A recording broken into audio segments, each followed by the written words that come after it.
여러분 안녕하십니까. 7월 15일 화요일 넘치는 우리 교회 매일 묵상 시작하도록 하겠습니다. 오늘 본문 말씀은 요한계시록 10장 1절부터 11절까지 말씀입니다. 요한계시록을 이렇게 묵상하면서 차근차근 이렇게 우리가 살펴보고 있잖아요. 그러면서 좋은 점은 너무 어렵게만 또 혹은 무섭게만 생각했던 그런 부분들이 조금씩 이렇게 뭐랄까요, 좀 없어진다, 좀 적어졌다 이런 생각이 들었고, 또 다른 점은 궁금함이 되게 많이 생기는 거예요.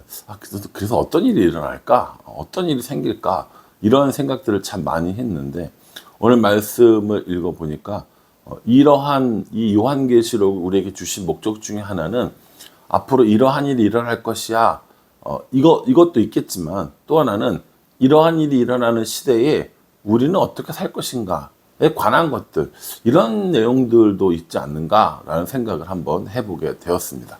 오늘 본문은요, 6번째 나팔이 어제 본문까지 울렸고 이제 7번째 나팔이 울려야 되는데 그 사이에 일어났던 일들을 이야기하는 겁니다. 저희가 처음에 봤을 때도 여섯 번째 인을 떼고 7번째 인을 떼는 그 사이에 또 다른 일들이 있었잖아요. 그런 것처럼 6번째 나팔까지 울리고 7번째 나팔이 울리기 전에 그 사이에 뭔가 우리에게 또 다른 일들을 보여주는 것을 볼 수 있습니다. 오늘은 힘센 천사가 나오는데요. 이 요한계시록에 보면은 천사가 되게 많이 나와요. 7천사 나왔고요. 4천사 나왔고요. 또 다른 천사 나왔고요. 오늘은 이제 무슨 천사가 나오냐면 힘센 천사라고 나옵니다. 천사가 이름이 구체적으로 나와 있지 않기 때문에 우리가 그냥 표현한 그 표현을 따라 부르는데, 힘센 천사가 하늘에서부터 내려와서 요한에게 뭔가를 이제 전해주는데, 하늘에서부터 내려오는 그 모습을 하나님의 임재로 설명을 하고 있습니다. 근데 이 지금 요한계시록을 1세기에 성도들이 읽었을 때는 이미 핍박이 시작되어졌고 이미 고난과 환난이 박해가 시작되어진 시점이라는 거죠. 그럼 왜 고난을 당했는가? 황제를 숭배하지 않았기 때문입니다. 가장 큰 이유는 황제를 숭배하라고 했는데 숭배하지 않았기 때문에 이 사람들은 로마의 구성원으로 살 수 없다 해서 핍박을 당한 거거든요. 로마의 황제가 자신을 신으로 여기고 자신에게 신처럼 경배하라고 하니까 이 유대인들은 할 수 없었던 것이죠. 특별히 기독교인들은 불가능했던 것들입니다. 오늘 이 본문에 보면 1절에 내가 또 보니 힘센 다른 천사가 구름을 입고 하늘에서 내려오는데 그 머리 위에 무지개가 있고 그 얼굴은 해 같고 그 발은 불기둥 같으며, 이렇게 얘기합니다. 2절도요. 그 손에는 펴놓은 작은 두루마리를 들고 그 오른발은 바다를 밟고 왼발은 땅을 밟고, 이렇게 얘기합니다. 이 2절에 나오는 오른발은 바다를 밟고 왼발은 땅을 밟고, 이러한 이 이미지는요, 우리들한테는 와 이게 뭐지? 이렇게 할지 모르지만 1세기 그리스도인들에게는 이게 아주 익숙한 이미지라고 합니다. 왜냐하면 로마의 황제들이 이러한 모습을 가지고 서 있는 동상들이 많았다라는 거예요. 한 발에는 바다를, 한 발에는 땅을 밟고 그 모든 것들이 다 이 로마 황제 자신의 소유다, 자신이 다스리고 지배한다 라는 것을 의미하면서 나타내는 이런 동상들이 여러 개가 있었다는 것이죠. 그러니까 우리가 볼 때는 땅 밟았네, 바다 밟았네 이럴지 모르지만 적어도 1세기 그리스도인들은 이걸 보면서 이것이 황제가 이렇게 서 있는 모습들을 봤는데 황제가 다스리는 것이 아니라 하나님이 다스리는구나 라고 하는 것을 알 수 있었다는 거죠. 그러니 이 요한계시록이 사람들에게 얼마나 큰 소망이 됐겠습니까? 한낱 인간에 불과한 로마의 황제가 바다를 밟고 땅을 밟는 이런 모습을 보고 동상을 봤는데, 오늘 이 요한의 환상을 통해서는 힘센 천사가 하나님의 명을 받고 이 땅에 내려오면서 정말로 땅을 밟고 바다를 밟는 이런 모습을 보여주면서 하나님의 위엄, 하나님의 권세를 나타내고 있다라는 것이죠. 그러니까 이 요한계시록이 사람들에게 소망이 되는 거라는 것이죠. 또요, 이 사자가, 이 힘센 천사가 와서 외치니까 일곱 우레라고 얘기합니다. 우레가 뭐냐면 비와 천둥 뭐 이런 거죠. 그러니까는 큰 소리가 났다라는 거예요. 이 고대 사람들은 인위적으로 낼 수 있는 가장 큰 소리를 천둥 소리라고 생각했다고 합니다. 그러니까는 천둥 소리 같은 소리가 들렸다라는 거예요. 몇 번 들렸냐면 일곱 우레라고 하는 겁니다. 여러분 보세요. 일곱 인 있었죠. 일곱 나팔 있죠. 그 다음에 이제 일곱 대접 있잖아요. 그러니까 이제 일곱 우레면 이 일곱 우레도 뭔가 우리에게 메시지를 줄 것 같잖아요. 큰 소리라면서요. 힘 있는 소리라면서요. 그러니까 아마도 능력 있고 크고 두렵고 뭐 세고 이런 말씀 우리에게 줄 거라고 생각을 했는데 뭐라고 이야기하냐면 4절에 일곱 우레가 말을 할 때 내가 기록하려고 하다가 곧 들으니 하늘에서 소리가 나서 말하기를 일곱 우레가 말하는 것을 임봉하고 기록하지 말라 하더라. 일곱 우레가 말한 것을 임봉, 그러니까 그 다다노라는 뜻이죠. 두루마기에 도장 찍듯이 임봉하고 기록하지 말라라고 얘기합니다. 그러면 이 일곱 우레가 한 말은 우리가 알 수 있어요, 없어요? 없죠. 일곱 인으로, 일곱 나팔로, 일곱 대접으로 모든 것이 다 밝혀졌다고 생각하십니까? 아니죠. 일곱 우레도 있었는데 이건 밝혀지지 않았단 말이에요. 그러니까 이 얘기는 그건 뭐냐면 하나님께서 마지막 때에 대한 이런 모든 계획들을 가지고 계시기는 하지만 우리 사람들이 그 모든 것들을 다 알 수는 없다라는 겁니다. 모든 것이 다 밝혀지지는 않았다라는 것이죠. 일곱 인을 떼는 일을 통하여서 일곱 나팔을 부는 것들을 통하여서 일곱 대접을 땅에 쏟는 것들을 통하여서 이런 일들이 일어날 것이라는 것을 미루어 짐작을 하고 알 수는 있지만 이 일곱 우레의 소리가 감추어져 있기 때문에 모든 것들을 다 완벽하게 알아낼 수는 없다라는 것입니다. 그러니까 이 힘센 사자가 내려와서 일곱 우레의 이야기를 감춤으로 말미암아 우리는 이 마지막 때의 모든 퍼즐들을 다 맞출 수는 없다라는 겁니다. 그 대신에 이 일곱 천사가 그 힘센 천사가 와서 어떤 일을 해 주느냐? 7절에요. 일곱 천사가 소리 내는 날 그의 나팔을 불려고 할 때에 하나님이 그의 종 선지자들에게 전하신 복음과 같이 하나님의 비밀이 이루어지이다 라고 이렇게 얘기합니다. 6절 마지막에 보면은 지체하지 않고 일어날 것이고 일곱 번째 천사가 소리를 낼 때 하나님의 비밀이 이루어질 것이다 이렇게 얘기하거든요. 여러분 저는 이 요한계시록의 그 오늘 말씀을 특별히 묵상하시면서 아니 하나님이 이거 정말 우리한테 뭔가 요구하시는 것이 있긴 있네 라는 생각을 했어요. 왜냐하면 6번째 나팔에 울렸잖아요. 그 다음에 이제 7번째 나팔에 울리면 하나님의 비밀이 이루어진다고 하잖아요. 그럼 어떻게 하면 돼요? 7번째 나팔을 불면 되잖아요. 근데 불어요, 안 불어요? 안 불어요. 또 그 사이에 힘센 천사를 내려보내서 어떻게 합니까? 우리에게 또 메시지를 전해주시는 거예요. 첫 번째, 두 번째, 세 번째, 네 번째, 다섯 번째, 여섯 번째까지 불었으면 이제 그 심판이 이루어지는 7번째를 불게 하시면 될 것인데 그걸 잠깐 막으시는 거예요.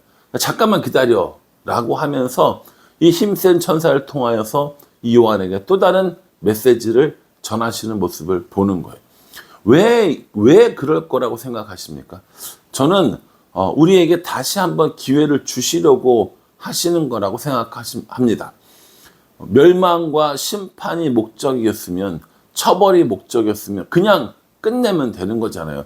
쭉쭉쭉쭉쭉 해서 7번째 불면 되는 거잖아요. 그게 손쉽잖아요. 간단하잖아요. 그런데 1번, 2번, 3번, 4번, 5번, 6번까지 나팔을 불고 잠깐만 기다려봐. 내가 한번 할 말이 더 있어. 내가 이 사람들에게 이 요한을 통하여서 할 말이 있어 라고 하면서 이 7번째 나팔에 울리기 전에 다시 한번 이 요한에게 사명을 일깨워 주는 겁니다. 그러면서 뭐라고 얘기하냐면요, 작은 두루마리를 먹게 해요. 작은 두루마리, 이 힘센 천사에게 있는 작은 두루마리를 먹게 합니다. 이 작은 두루마리를 먹는 것들은 아마 예전에 에스겔서에도 이런 예언들이 있기 때문에, 이런 모습들이 있기 때문에 익숙한 사람들에게는 광경일 겁니다. 어쨌든 이 작은 두루마리를 먹는데, 작은 두루마리를 먹으니까 어떤 일이 일어나느냐? 9절에요. 내가 천사에게 나아가 작은 두루마리를 달라 한즉 천사가 이르되 갖다 먹어버리라. 내 배에는 쓰나 내 입에는 꿀같이 달리라 하거늘. 이렇게 얘기합니다. 배에는 써요. 배에는 소화가 안 된다는 거죠. 입에는 어떻게 합니까? 달달하다는 겁니다. 여러분, 배가 먼저 느껴요? 입이 먼저 느껴요? 입이 먼저 느끼잖아요. 그래서 입에는 달고 배에는 쓴 겁니다. 그래서 10절에 보면은 내가 천사의 손에서 작은 두루마리를 갖다 먹어버리니 내 입에는 꿀같이 다나 먹은 후에는 내 배에서는 쓰게 되더라 라고 이렇게 얘기합니다. 하나님께서 이 힘센 천사를 통하여서 두루마리를 주셨는데 입에는 달아요. 그러나 배에는 쓰다 이렇게 얘기합니다. 입에 단다라는 것은 뭘 말하냐면 우리가 그것을 받을 때 좋게 받는다는 거예요. 그러나 그것을 살아갈 때 그것은 굉장히 고통스러운 일이 된다라는 거죠. 그게 뭐겠습니까? 그게 하나님의 말씀이 되는 겁니다.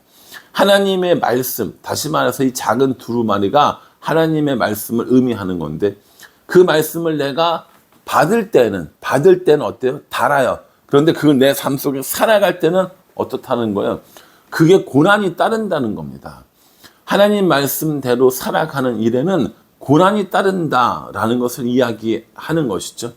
그래서 이 요한이 입에는 달지만 고난이 따르는 이 말씀을 먹었다라고 얘기하면서 11절에 보면은 다시 예언하여야 하리라 라고 이야기하면서 그 입에는 다나 배에는 쓴 그 말씀을 다시 전하는 사역을 받았음을 이야기해 줍니다. 그러니 첫 번째, 두 번째, 세 번째, 네 번째, 다섯 번째, 여섯 번째까지 나팔이 울렸고 이제 심판이 다가왔고 7번째 나팔이 울리면 하나님의 비밀이 이루어진다라고 했으니 이 6번째 나팔이 울렸을 때 이 작은 두루마리, 입에는 다나 배에는 쓴 이 두루마리를 먹고 다시 사람들에게 예언하고 돌아오라고 회개하라고 그 메시지를 전하라 라고 하는 겁니다. 저는 이 6번째 나팔이 울리고 7번째 나팔이 울리기 전에 이 요한이 지내고 있는 시간이 마치 오늘을 살아가는 우리들의 시간이 아닌가라는 생각을 해봅니다. 입에는 다나 배에는 쓴 그 말씀들을 가지고 우리도 그 말씀을 먹고 세상에 나가서 살아갈 때 때로는 그 말씀이 써서 고난을 당하기도 하고 박해를 당하기도 하지만 이제 곧 7번째 나팔이 울릴 거니까 그 두루마리를 먹고 다시 예언하는, 다시 복음을 전하는 사명을 살아라 라고 말씀해 주시는 거죠. 예, 우리들의 이런 시대와 삶과 참 똑같다라는 생각을 해봤습니다. 여전히 우리에게 회개하라 라고 말씀하시고 우리로 하여금 회개의 메시지를 전하게 하십니다. 우리들 주위의 사람들, 가족이나 친척이나 또 우리의 친구들이나 이웃들에게도 또 이 화성 봉담 지역에도 또 네팔이나 일본 땅에도 우리가 받은 이 말씀을 전하면서 살 것을 말씀해 주고 있다라는 것이죠. 여러분 어떠세요? 오늘 이 말씀을 통하여서 우리로 하여금 다시 회개의 기회가 있고 또 이 회개의 말씀을 전하는 사명들을 우리에게 주셨는데 우리는 이 입에 달고 배에 쓴 말씀을 잘 전하고 있습니까? 아니면 사람들에게 입에도 달고 배에도 단 말씀만 전하려고 하는 것은 혹시 아닌지, 또 나도 내 입에도 달고 배에도 단 말씀만 구하고 있는 것은 아닌지 다시 한번 살펴보면서 오늘 우리에게 이렇게 작은 두루마리를 먹어버리라고 하시면서 다시 한번 사명을 일깨워 주신 것처럼 우리도 하나님의 두루마리 말씀을 받아서 이 말씀을 전하는 사명을 이루며 살아갔으면 좋겠습니다. 입에 달아도 우리가 그 말씀을 세상에 나가서 적용하고 살아갈 때는 쉽지 않겠지만 그래도 입에 달고 배에 써도 그 말씀을 전하라 하셨으니 전하며 살아가는 우리 모두가 되기를 주님의 이름으로 축복합니다. 기도하겠습니다. 하나님, 힘센 천사를 통하여서 두루마리를 주셨고 입에는 달지만 배에는 쓴 그 말씀을 전하게 하셨습니다.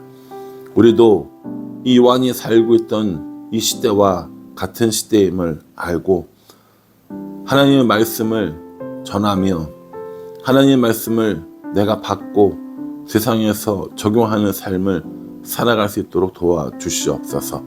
지킬 만한 힘이 없사오니 전할 만한 힘이 없사오니 하나님께서 우리에게 그러한 힘을 더하여 주시옵소서. 예수님의 이름으로 기도합니다. 아멘. 이 말씀 기억하시면서요, 우리에게 주신 사명들을 다시 기억하고 그 사명 위에 살아가는 우리 모두가 되기를 간절한 마음으로 기도하겠습니다. 감사합니다.